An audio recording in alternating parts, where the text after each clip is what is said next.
Hello everyone, welcome to my channel tips on mathematics. So linear algebra आज से हम start कर रहे हैं और जो कि CSIR नेट के अकॉर्डिंग जो है मैंने कोर्स को डिज़ाइन करा है आप लोगों के लिए।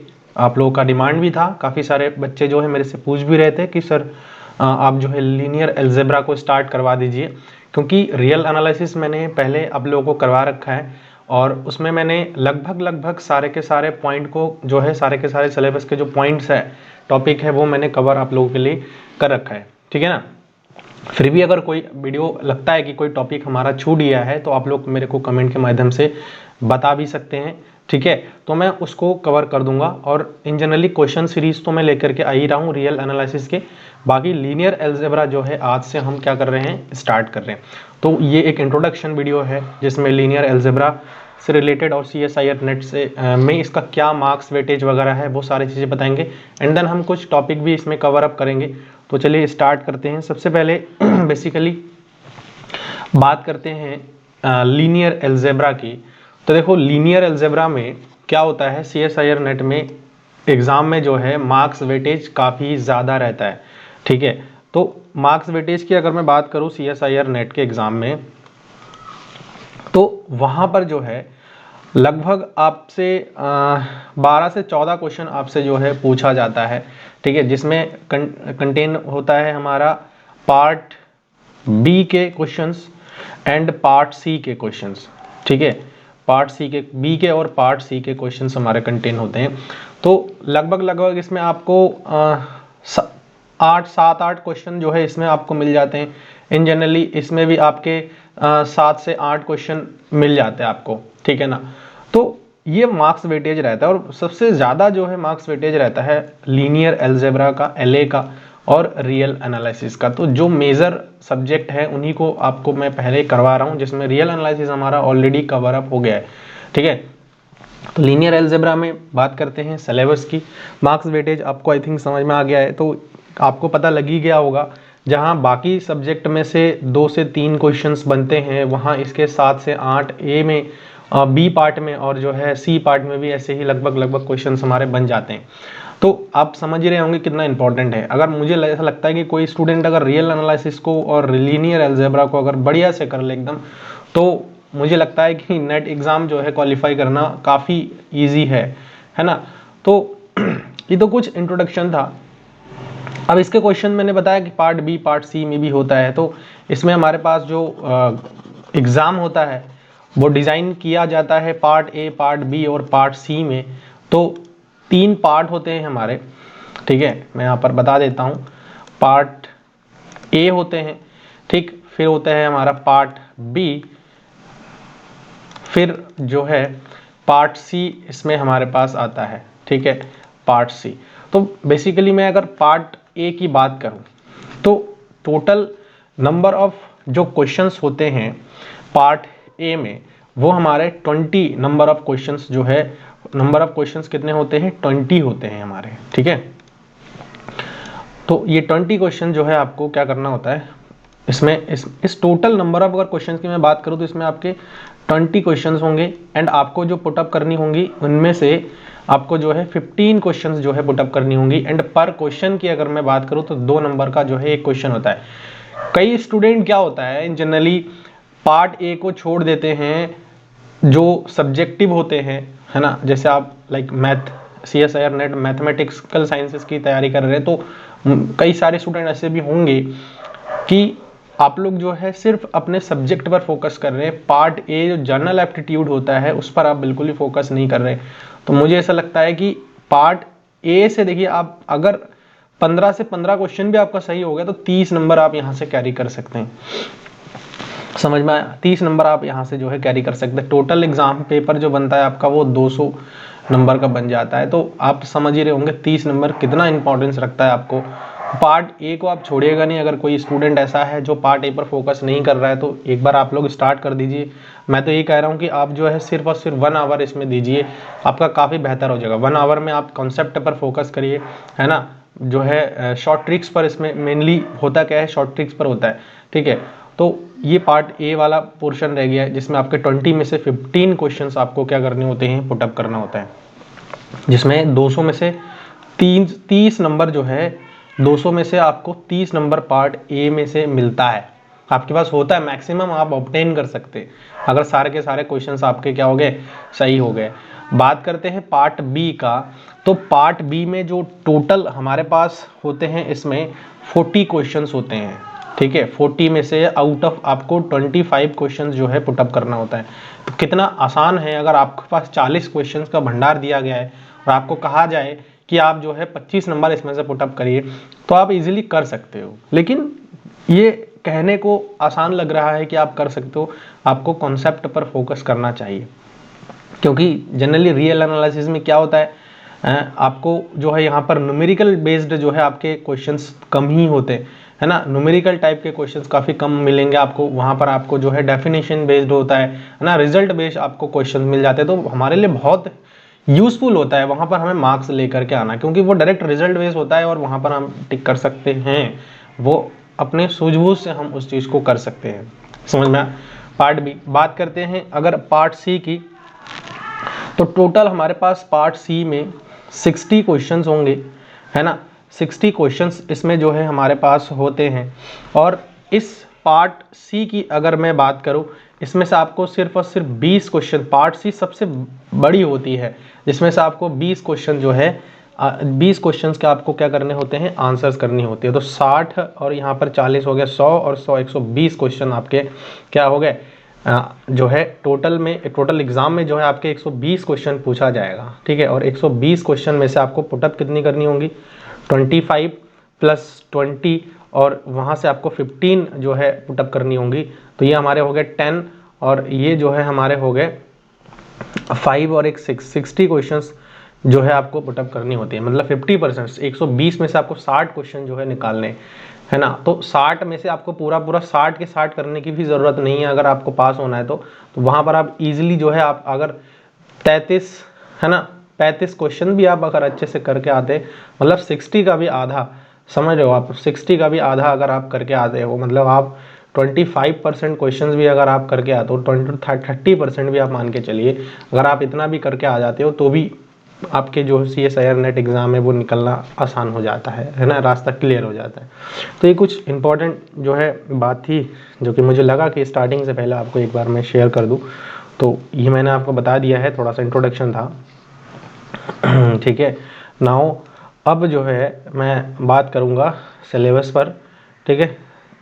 तो एक बार इसको मैं बोर्ड को क्लीन कर लेता हूँ एंड देन फिर मैं आपको बताता हूँ इसके सिलेबस में कि हमें जो ड्यूरिंग दिस जर्नी हमें क्या क्या पढ़नी है ना, क्या क्या हमें जो है इसमें फोकस करनी है, और अब हम कहाँ से स्टार्ट करेंगे सिलेबस को, ताकि हमारा जो सिलेबस है वो इजीली ख़त्म भी हो जाए और हमें चीज़ें समझ में भी आ जाए, है ना।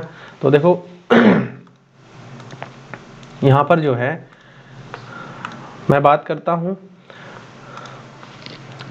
सिलेबस पर, तो लीनियर अलजेब्रा जो कोर्स डिज़ाइन किया गया है इसमें आपको क्या क्या पढ़ना है। देखो वेक्टर स्पेसेस आपको पढ़नी है, सब spaces, linear dependence, basis, dimension, algebra of linear transformation. तो आपको ये सारा चीज़ें जो है एक एक करके पढ़नी है, और मैं आपको पूरा जो है मेरे चैनल में फ्री ऑफ कॉस्ट ये सारी चीज़ें प्रोवाइड करूँगा और पढ़ाऊँगा भी, ठीक है। और क्वेश्चंस भी आपको करवाऊँगा, असाइनमेंट भी आपको दूंगा मैं। तो उसके बाद है algebra of matrices, rank and determinant of matrices, linear equations, ठीक है, लीनियर इक्वेशंस आपके आ जाते हैं इसमें, eigen values and eigen vectors आ जाता है, कैली हैमिल्टन थ्योरम आपके आ जाते हैं, है ना। इसके बेस्ड क्वेश्चंस भी बन जाते हैं, eigen values and eigen vectors पर आपके क्वेश्चंस बन जाते हैं। देखो मैट्रिसेस जो है ना, अगर आप सोच रहे हैं कि ये तो मैट्रिक्स है और हमने इसको क्लास 12th में भी करा है, तो ठीक है आपने करा है, अच्छी बात है, लेकिन देखो मैट्रिक्स से रिलेटेड क्वेश्चंस आपसे पूछा जाता है लीनियर अलजेब्रा में, और ये हर बार की कहानी है। तो मैट्रिक्स के जितने भी टॉपिक होते हैं वो वैसे मैं कवर करूंगा ही, और आप अपने तरफ से इसको ज़रूर करिएगा, ठीक है। उसके बाद आता है matrix representation of linear transformation, change of basis, canonical forms, diagonal forms, triangular forms, Jordan forms, ये बहुत इंपॉर्टेंट पॉइंट्स है। Inner product space, ortho normal basis, उसके बाद quadratic forms, reduction and classification of quadratic forms. तो ये सारे जो topic है देखो ऐसे डिज़ाइन किया गया है, मतलब जो CSIR है वो नेट एग्ज़ाम के लिए जो सिलेबस डिज़ाइन किया है उसमें लीनियर अलजेब्रा के ऑलमोस्ट सारे के सारे टॉपिक आपके कवर हो जाते हैं, ठीक है। और ऐसा नहीं है कि मैं CSIR नेट की बात कर रहा हूँ, किसी को अगर लगता है कि जो है गेट एग्ज़ाम में पार्टिसिपेट करना चाह रहा है तो उसके लिए भी ये हेल्पफुल होगा, क्योंकि नेट और गेट की जो सिलेबस है वो जो है बहुत ज़्यादा डिफरेंसेस नहीं है, आप लोग एक बार उसको देख सकते हैं, ठीक है। तो काफ़ी डिफरेंस नहीं है, कुछ एक टॉपिक के ही आपके जो है डिफरेंस आते हैं, तो वो ऑलमोस्ट आपके कवर कर सकते हैं आप लोग, ठीक है। तो देखो ये हमारा जो है मेनली सिलेबस है। अब बात करते हैं कि हमें पढ़ना कैसे है। देखो इसमें ऑलमोस्ट मोस्ट इम्पॉर्टेंट की अगर मैं बात करूँ तो वो आपका मैट्रिक्स आता है, ठीक, मैट्रिक्स आपका आ जाता है। तो मैट्रिक्स का जो पोर्शन है वो हम स्टार्ट करेंगे, पहले हम मैट्रिक्स का करेंगे अच्छे से, बेसिक से उठाएंगे चीज़ों को, है ना। ऐसा नहीं है कि आपने जो है पढ़ रखा है और आपको वही चीज़ बताया जा रहा है, नहीं, ऐसा नहीं है। कभी कभी ज़रूरत भी होती है कि हमने पुराने टाइम में जो पढ़ रखा है उसको एक बार रिकॉल भी आप करें। तो जो हमारे जो मैंने जो कोर्स डिज़ाइन करा है, मैं सिलेबस तो पूरा कवर करवाऊंगा ही करवाऊंगा आप लोगों को, लेकिन जिस अकॉर्डिंग मैंने कोर्स डिज़ाइन करा है आप लोगों के लिए, उस अकॉर्डिंग आपको बेसिक, ठीक है, मीडियम और हाई लेवल तक का आपको इसमें मिलेगा, जिसमें एग्ज़ाम में क्वेश्चंस बन जाते हैं, ठीक है। तो आपको इसका मतलब क्या है कि आप बेसिक भी यहाँ से स्ट्रॉन्ग अपना कर सकते हो। तो किसी के मन में ये चीज़ ना है कि जो है सर आप तो बहुत ही बेसिक चीज़ें बता रहे हो, तो इसको भी आपको थोड़ा सा ध्यान में रखना है, क्योंकि मुझे हर एक बच्चों को जो है नोटिस करते हुए चलना है, क्योंकि कुछ बच्चा होता है जिसको बेसिक बड़े अच्छे से क्लियर होता है, ठीक है ना, तो वो कर सकता है, ठीक है। लेकिन जिसका बेसिक स्ट्रॉन्ग नहीं है उसके लिए जो है डायरेक्ट जो है मैं अगर टफ क्वेश्चन और एग्जाम में आने वाले क्वेश्चंस पर लेके जाऊं तो मुझे लगता है कि वहाँ पर उस बच्चे को समझने में दिक्कत होगी, क्वेश्चन सॉल्व करने में दिक्कतें होंगी, है ना। तो ये चीज़ें ना आए, इसीलिए मैं जो है सबसे पहले एकदम मैट्रिक्स अगर मैं पढ़ा रहा हूँ तो मैं एकदम बेसिक से स्टार्ट करूँगा और बेसिक से ही जो है मैं आपको बताऊँगा, ठीक है। तो चलो अब जो है स्टार्ट करते हैं। आज एक इंट्रोडक्शन पार्ट है और आप इसको पार्ट 1 कंसिडर करके चलिएगा। तो इंट्रोडक्शन पार्ट 1 में मैट्रिक्स को ही हम यहाँ पर पढ़ेंगे। तो मैट्रिक्स क्या होता है, ठीक है।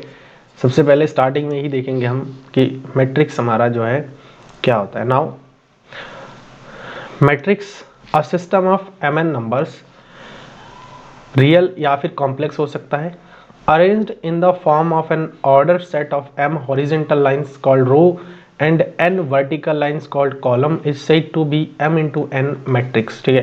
या फिर a rectangular array of numbers, या फिर किसी फंक्शंस की बात करते हैं इस कॉल्ड मैट्रिक्स। लाइक हम मैट्रिक्स को डिनोट कैसे कर सकते हैं, देखो हम एक रेक्टेंगुलर अरे लेते हैं, ये इट्स कॉल्ड रेक्टेंगुलर अरे, है ना। और जो है इसके अंदर कुछ हमारे एलिमेंट्स या फिर फंक्शंस जो है कंटेन करते हैं। लाइक हम यहाँ पर बात करते हैं A B C D E F G H I, इस टाइप के हमारे पास जो है क्या होता है नंबर्स को, इसमें जो है रेक्टेंगुलर अरे होता है और उसमें हम नंबर्स कंटेन रहता है, ठीक है। जिसमें जो ये वाले जो पार्ट है वो हमारे जो है रोज कहलाते हैं। क्या कहलाते हैं? रो, नंबर ऑफ रो। और जो ये वाला पार्ट है, देखो जो है मैं यहाँ पर थोड़ा सा कलर चेंज कर लेता हूँ, ठीक है। देखो जो ये वाला जो पार्ट है, ये वाला, ठीक है, ये हमारे सारे के सारे क्या है, कॉलम्स में आ जाते हैं। आप ऐसे देख सकते हो इसको, ये सब के सब जो है हमारे क्या आ जाते हैं, कॉलम्स में आ जाता है। तो नंबर ऑफ रोज देखो यहाँ पर ऐसे काउंट कर सकते हैं, R1, ठीक, ये हमारे हो गए R2, ये हमारे हो गए R3। ऐसे ही अगर मैं कॉलम 1 की बात करूँ तो this is C1, this is called C1, और इसको हम C2 कह सकते हैं, and we can say C3 है। तो यहाँ से देखो हमारे पास जो रो कितने हैं, नंबर ऑफ रोज की अगर मैं बात करूँ तो यहाँ से हमारे पास आ रहा है 1 2 3, हमारे पास कितने आ रहे हैं, रोज आ रहे हैं। ऐसी मैं बात करूँ अगर कॉलम्स की, तो नंबर ऑफ कॉलम्स 1 2 एंड 3, तो number of columns is equal to 3। तो यहाँ पर देखो यही चीज़ इन्होंने बताया है कि जो एक सिस्टम है mn नंबर, ठीक है, a system of mn number, या फिर रियल भी हो सकता है, या वहाँ पर आपके क्या हो सकते हैं, कॉम्प्लेक्स भी आपके हो सकते हैं। Arranged in the form of N ordered set of m horizontal lines. देखो हॉरिजेंटल लाइंस है ही हमारे, हॉरिजेंटल लाइंस है हमारे ये सारे, है ना, लाइंस जिसको हम क्या बोल रहे हैं, रोज बोल रहे हैं, रो 1 रो 2 एंड रो 3। और उसके बाद जो है n वर्टिकल लाइंस है जिसको हम कॉलम्स बोल रहे हैं, ये हमारे सारे के सारे वर्टिकल लाइंस है, इसको हम क्या बोल रहे हैं, कॉलम, जिससे कॉलम 1 कॉलम 2 एंड कॉलम 3, इस प्रकार से हम जो है नाम दे रहे हैं। Said to be m cross n matrix, मतलब जैसे यहाँ पर हमने 3 रो लिए हैं और 3 कॉलम्स लिए हैं, तो यहाँ पर 3 क्रॉस 3 मैट्रिक्स बन गया हमारे, ठीक है। ऐसे ही अगर A11 12 1n है और इस प्रकार से हमारे पास डिजाइन है, तो हम m क्रॉस n मैट्रिक्स जो है बोल सकते हैं, है ना। देखो नंबर ऑफ जो रोज आ रहे हैं तो n है ना, सॉरी m है रो, और जो कॉलम्स है वो हमारे पास m कॉलम्स है, ठीक है। तो इसको हम बोल सकते हैं m इंटू n कॉलम्स है, सॉरी, तो m इंटू n जो है हमारे पास ये मैट्रिक्स बन जाएगा, ठीक है। तो अगर बात करूं मैं इसके ऑर्डर की, तो ऑर्डर ऑफ द मैट्रिक्स क्या होता है, ऑर्डर ऑफ मैट्रिक्स, ठीक है। ऑर्डर ऑफ मैट्रिक्स की अगर मैं बात करूं तो ऑर्डर ऑफ मैट्रिक्स क्या कहता है कि number of row, sorry, number of row into number of columns, ठीक है। तो ये जो है हमारे क्या बताता है, ऑर्डर ऑफ द मैट्रिक्स बताता है। लाइक अगर मैं बात करूं इस मैट्रिक्स की, तो इसके ऑर्डर की अगर मैं बात करूं, ऑर्डर देखो यहाँ से हम ऑर्डर निकाल सकते हैं। तो एक एग्जांपल मैं यहाँ पर लेता हूँ, एक मैट्रिक्स मैं मान के चल रहा हूँ कि बी मैट्रिक्स है, ठीक है। और इस बी मैट्रिक्स में हमारे पास जो है कुछ एलिमेंट्स है 1 2 3 √3/2 0 -5, है ना। और इसको थोड़ा सा और बढ़ा लेता हूँ मैं यहाँ से, ठीक है। इसको मैं लिख देता हूँ, कुछ भी नंबर आप दे सकते हो, -1 2 एंड जो है यहाँ पर आपका 7 लिख लो। तो इसमें नंबर ऑफ रोज की अगर मैं बात करूँ, तो नंबर ऑफ रोज कितने आ रहे हैं, देखो 1 2 3, तो 3 हमारे पास कितने आ रहे हैं, नंबर ऑफ रोज आ रहा है, तो 3 हो जाएगा रो, पहले रो का नंबर लिखा जाएगा, ठीक है। और जो है कॉलम्स कितनी आ रही है हमारे इसमें 1 2 3 हमारे जो है इसमें कितने आ रहे, कॉलम्स आ रही है, तो हम यहाँ पर लिख सकते हैं 3/3। तो ऑर्डर क्या हो जाएगा, ऑर्डर ऑफ मैट्रिक्स बी जो है 3/3 ऑर्डर का जो है यहाँ पर हमारा क्या हो गया, मैट्रिक्स हो गया, ठीक है।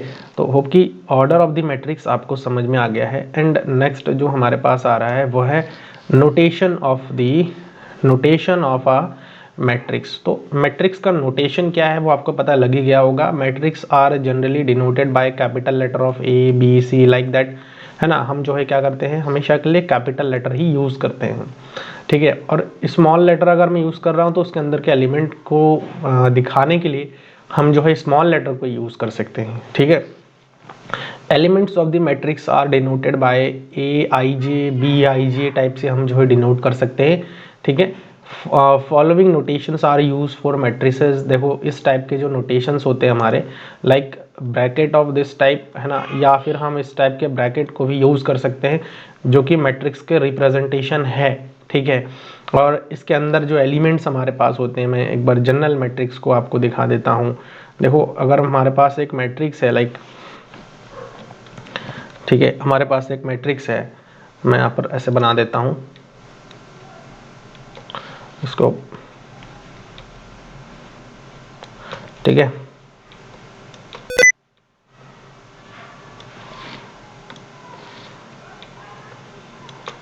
अब ये हमारे पास मैट्रिक्स हो गया। अब इसके अंदर के जो एलिमेंट्स है हमारे, लाइक A11 में कह रहा हूँ, ऐसे ही A12 में कह रहा हूँ, A13 में कह रहा हूँ, ऐसे ही A21 में कह रहा हूँ, A22 कह रहा हूँ, A23, है ना। और ऐसे ही A31 A32 A33।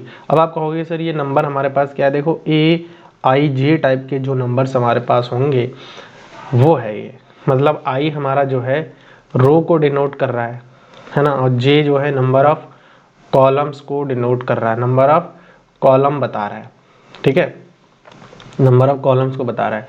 तो ऐसे ही अगर मैं 1 1 की बात करूँ, देखो 1 1, तो ये रो हो गया और 1 जो है ये भी हमारा कॉलम हो गया। तो मतलब ये जो 1 1 एलिमेंट है वो कहाँ पर अवेलेबल है इस मैट्रिक्स में, देखो फर्स्ट रो और फर्स्ट कॉलम में जो है ये अवेलेबल है, ठीक है। ऐसे ही मैं अगर किसी भी एलिमेंट को उठा लूँ, लाइक A32 में बात करूँ, तो ये हमारा कॉलम हो गया, ये हमारा रो हो गया। तो मतलब ये उस पोजीशन पर बैठा हुआ है जहाँ पर जो रो है थर्ड रो के दूसरे वाले कॉलम में बैठा हुआ है। तो थर्ड रो देखो ये है और दूसरा वाला कॉलम ये है, तो ये जहाँ पर इसका इंटरसेक्शन पॉइंट आ रहा है वहाँ पर जो है ये हमारा बैठा हुआ है। क्लियर? तो आशा करता हूँ कि आपको समझ में आ रहा है, ठीक है। कोई भी डाउट्स वगैरह है तो आप लोग कमेंट के माध्यम से मेरे से पूछ सकते हैं, ठीक है। हम बहुत बेसिक को लेकर के ही चल रहे हैं, तो घबराने वाली कोई बात नहीं, आपको सारा का सारा जो चीज़ें हैं वो यहाँ पर आपको मिल जाएगा। बात करते हैं ऑर्डर ऑफ द मैट्रिक्स की। तो order of the matrix, a matrix having m rows and columns and n columns is called the order of the matrix. तो अगर हमारे पास जो है aij m इंटू n है और i की वैल्यू जो है 1 से m तक है और j की वैल्यू 1 से n तक है ना, then ith row consist of the elements a i1 i2 i3 in while jth row consist of the element like this, है ना, 3j, और j हमारा कॉलम है, आप समझ लीजिए। जो भी हम मान के चलिए A13 लिख रहा हूँ तो पहला वाला एलिमेंट हमारा रो का होगा, दूसरा वाला एलिमेंट हमारा कॉलम का होगा। In general, ij is an element lying in the ith row and jth column. Also, the number of elements in A and m cross n matrix will be equal to mn, ठीक है। तो order की अगर मैं basically बात करूँ तो अभी बता ही दिया है मैंने आपको कि रो इंटू कॉलम अगर हम कर देंगे किसी मैट्रिक्स के ऑर्डर को देखने के लिए तो हम उसको भी इजीली निकाल सकते हैं। ये ऑलरेडी आप लोगों ने सब पढ़ के रखा है ना। अब बात करते हैं टाइप्स ऑफ मैट्रिसेस। तो टाइप्स ऑफ मैट्रिसेस में देखो कई सारे अलग अलग मैट्रिक्स बन जाते हैं, इनवॉल्यूटरी मैट्रिक्स बन जाता है, सिमेट्रिक बन जाता है, स्क्यू सिमेट्रिक बन जाता है। तो ये सारे के सारे जो मैट्रिक्स है इनसे संबंधित जो है, इनसे रिलेटेड कुछ क्वेश्चंस आपके बन जाते हैं, और वहाँ अगर आपको ये इनका कॉन्सेप्ट ही नहीं पता है, काफ़ी क्वेश्चन बन जाते हैं इनवॉल्यूटरी मैट्रिक्स के, ठीक है, सिमेट्रिक स्क्यू सिमेट्रिक से रिलेटेड मैट्रिक्स के। तो बहुत बेसिक चीज़ें भी लेकर के आपको बताया जाएगा, so don't worry about it. यहाँ पर हम एक एक करके डिस्कस करेंगे। तो सबसे पहला हम यहाँ पर मैट्रिक्स को ले रहे हैं, वह है हमारा कॉलम मैट्रिक्स। तो नाम से पता लग रहा है कि कोई मैट्रिक्स है और उस मैट्रिक्स में अगर एक ही कॉलम एग्जिस्ट कर रहा है, सिर्फ और सिर्फ कॉलम एग्जिस्ट कर रहा है एक, जैसे 1 2 3 एक मैट्रिक्स हो गया, इसमें हमारा एक कॉलम है ना, एक कॉलम में देखो रो हमारे पास कितने हैं, 1 2 3 रो है, कॉलम कितनी है, एक कॉलम है, तो इसकी जो ऑर्डर हो जाएगा वो 3 into 1 का हो जाएगा, ठीक है। तो यहाँ पर यही चीज़ बताया जा रहा है। A matrix is said to be a column matrix if it has only one column. For example, this type of matrix, we can say this is the column matrix. It contain only one column and any number of rows. ध्यान रखना, इसमें जो है रो के number अलग अलग हो सकता है, लाइक यहाँ पर 3 है इसमें, ठीक, और कॉलम हमेशा के लिए एक ही होगा, वो हमारा कॉलम मैट्रिक्स कहलाएगा। इन जनरली हम उसको इस प्रकार से भी डिनोट कर सकते हैं। सिमिलरली रो मैट्रिक्स भी हमारे पास आता है, रो मैट्रिक्स, ठीक है। तो रो मैट्रिक्स क्या होता है, matrix is said to be row matrix if it has contain only one row and any number of columns, ठीक है। अ मैट्रिक्स मैं यहाँ पर बता देता हूँ, देखो अ मैट्रिक्स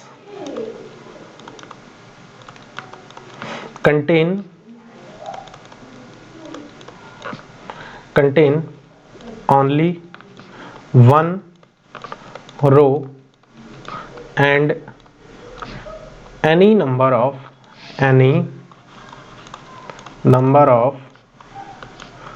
columns,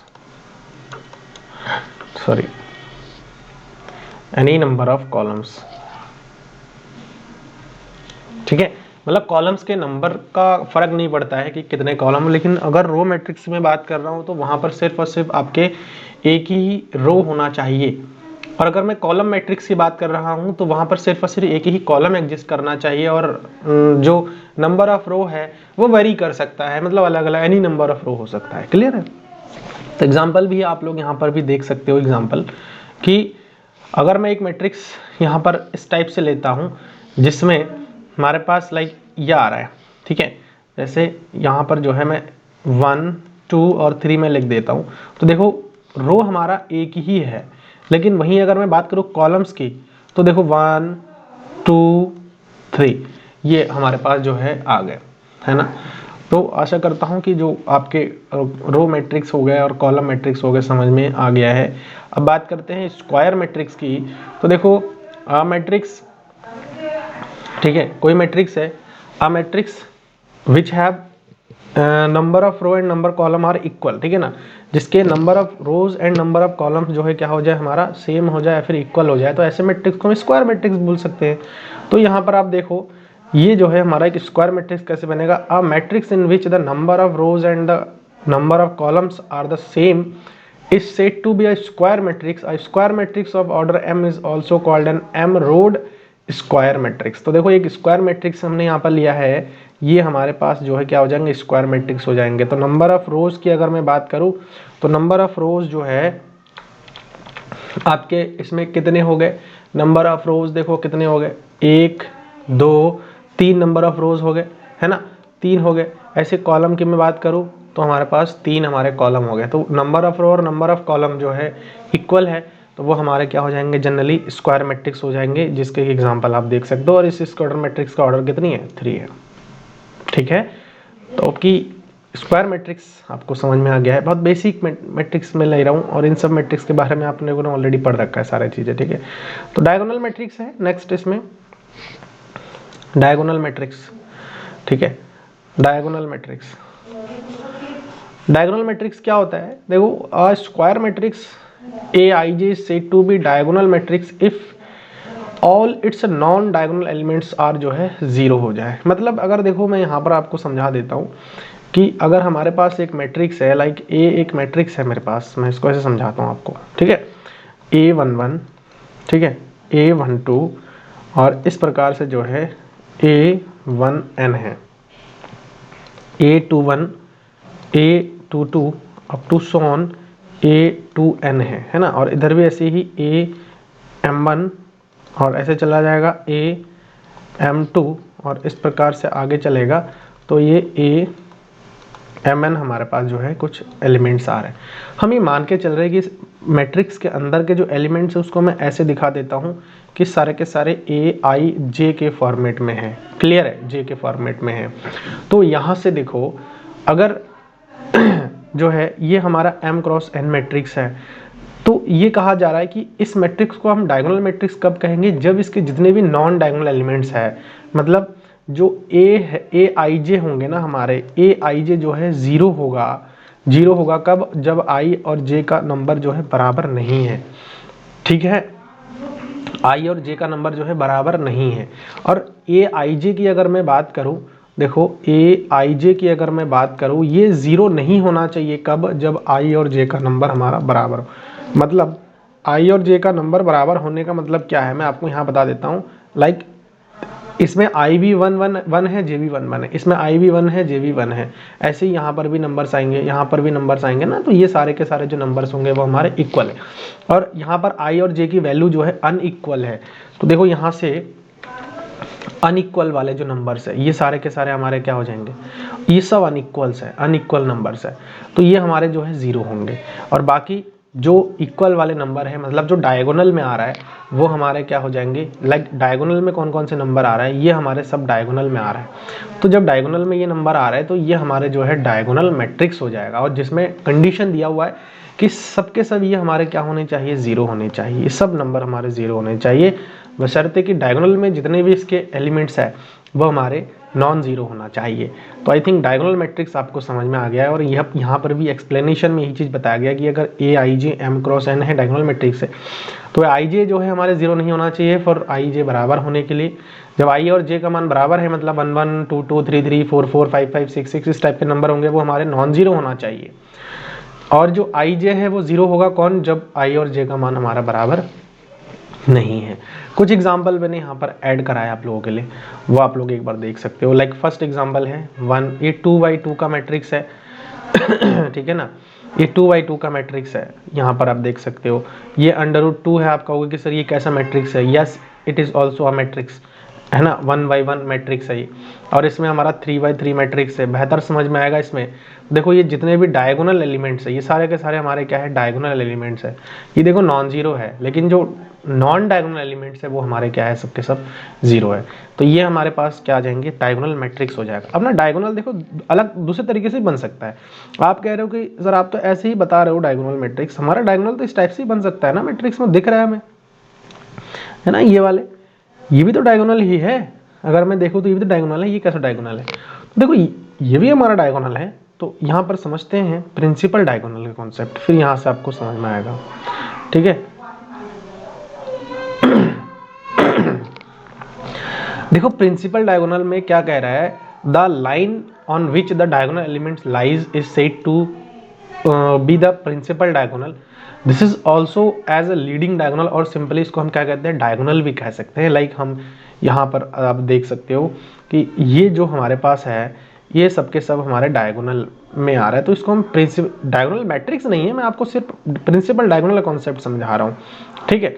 ये हमारे क्या हो जाएंगे, यहाँ डायगोनल हो जाएगा, ठीक है। ये वाला है, ये हमारा डायगोनल हो गया। तो डायगोनल को हम लिखने के लिए क्या यूज़ करते हैं, देखो DIAG, डायगोनल ऑफ एलिमेंट क्या क्या है, 1 है ना, सॉरी यहाँ पर कॉमा नहीं यूज़ करेंगे हम, है ना, मैट्रिक्स यूज़ कर रहे हैं तो कॉमा नहीं।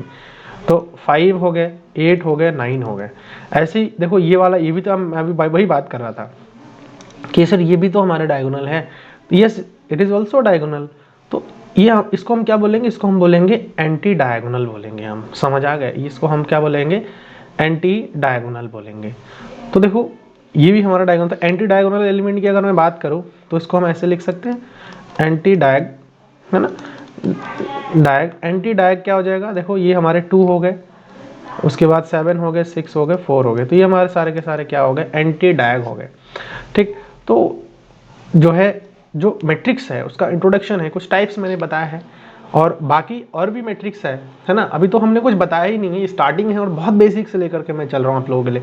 तो कहीं ना कहीं मुझे ऐसा लगता है कि इसमें और भी बहुत सारी चीज़ें आनी है ना, मैट्रिक्स से संबंधित। तो वो मैं नेक्स्ट वीडियो में ऐड करूँगा, क्योंकि काफ़ी लेंदी होता जा रहा है। तो मैं नहीं चाह रहा कि वीडियो को और ज़्यादा लेंदी बनाया जाए, थोड़ा शॉर्ट में ही रहे ताकि आपको भी आसानी हो।